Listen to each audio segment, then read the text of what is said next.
បងប្អូនដែលមកលេងចូលឆ្នាំមកមុនចូលឆ្នាំអីថ្ងៃ13កុំភ្លេចមកលេងសង្ក្រាន្តវត្តឈ្នះទាំងអស់គ្នាណាសង្ក្រាន្តវត្តឈ្នះឆ្នាំនេះគឺរៀបចំស្រស់ស្អាតខ្លាំងមែនទែនមានទាំងឡានទឹកមកទៀតផងគាត់រៀបចំបានស្រស់ស្អាតមែនទែនប្រសង់នៅវត្តឈ្នះនេះគឺរៀបចំ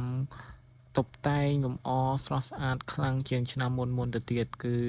រៀបចំយ៉ាង perfect តែម្ដងខ្ញុំបានទៅថតនៅឯព្រឹកមិញនេះឯងគឺព្រះសង្ឃលោកគាត់បានរៀបចំឡើងល្អឥតខ្ចោះតែម្ដងមើលទៅជ្រុងណាក៏ស្រស់ស្អាតដែរហើយគាត់បានប្រាប់មកទៀតថានៅឆ្នាំនេះមានឡានទឹកគឺថ្ងៃទី13ហ្នឹងមានឡានទឹកបាញ់ឲ្យពួកយើងរាំលេងកំសាន្តយ៉ាងត្រជាក់ត្រជុំផងដែរហើយនេះគឺជាច្រកផ្លូវចូលទៅវត្តឈ្នះនឹងផងដែរគឺមានរៀបចំតាំងពីផ្លូវចូលតែម្ដងព្រះអង្គ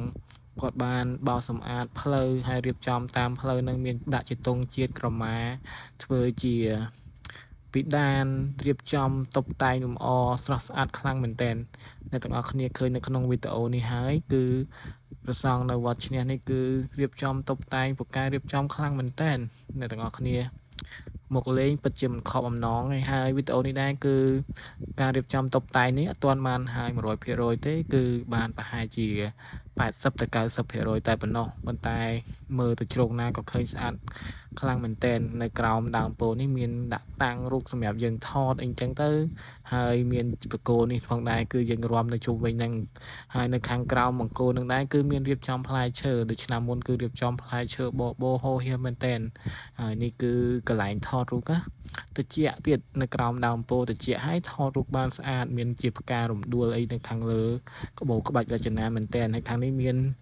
បង្គោលនេះណាបង្គោលដែលគេរាំជុំវិញណាខាងឆ្នាំមុនគឺបងប្អូនយើងរាំពេញនឹងតែម្ដងរាំជុំវិញបង្គោលនឹងឡើងហៀហូរទៅដល់គៀននោះគឺសប្បាយណាស់អ្នកខេត្តតាកែវរាំអ្នកខាងភូមិផងរបងជាមួយរួមជុំគ្នាសប្បាយខ្លាំងមែនទែនហើយកន្លែងនេះគឺខ្លោងទ្វារមានផ្កាយមានអីគឺស្រស់ស្អាតខ្លាំងមែនទែន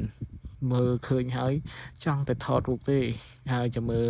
បងប្អូនយើងទៅលេងវត្តឈ្នះដឹងតែថតរូប selfie គ្រប់គ្នាតែម្ដងមើលមកដល់កន្លែងនេះសូម្បីតែក្មេងៗតូចក៏គាត់ឃើញគាត់ចាប់អារម្មណ៍គាត់ចង់មើលខួយពុនមិនចិនណាយឡើយហើយប្រសង់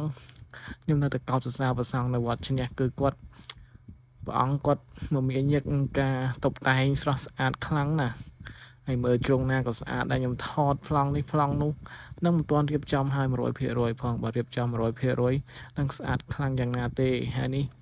ខ្ញុំប្លង់ខ្ញុំដាក់ចុះឡើងដោយថាមើលទៅស្អាតពេកអញ្ចឹងណាឃើញកន្លែងណាទំនងហើយខាងលើនេះមានក្បូរក្បាច់ជាដូចជាផ្ការំដួលអីរំលេចមកមើលទៅល្អឥតខ្ចោះតែម្ដងហើយខាងមុខព្រះវិហារនេះផងដែរគឺមាន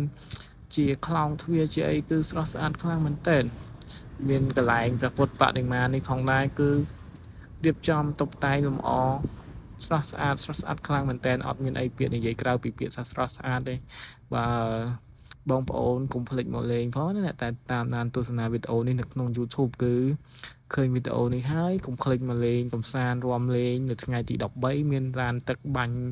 នៅពេលថ្ងៃរសៀលម៉ោង2ហ្នឹងគឺមានឡានទឹកបាញ់កុំឲ្យយើងរាំទៅក្តៅស្អុះស្អាប់ផងដែរហើយអរគុណអ្នកទាំងអស់គ្នាដែលបានតាមដានវីដេអូនេះពីដើមដល់ចប់ជម្រាបលាបាយបាយ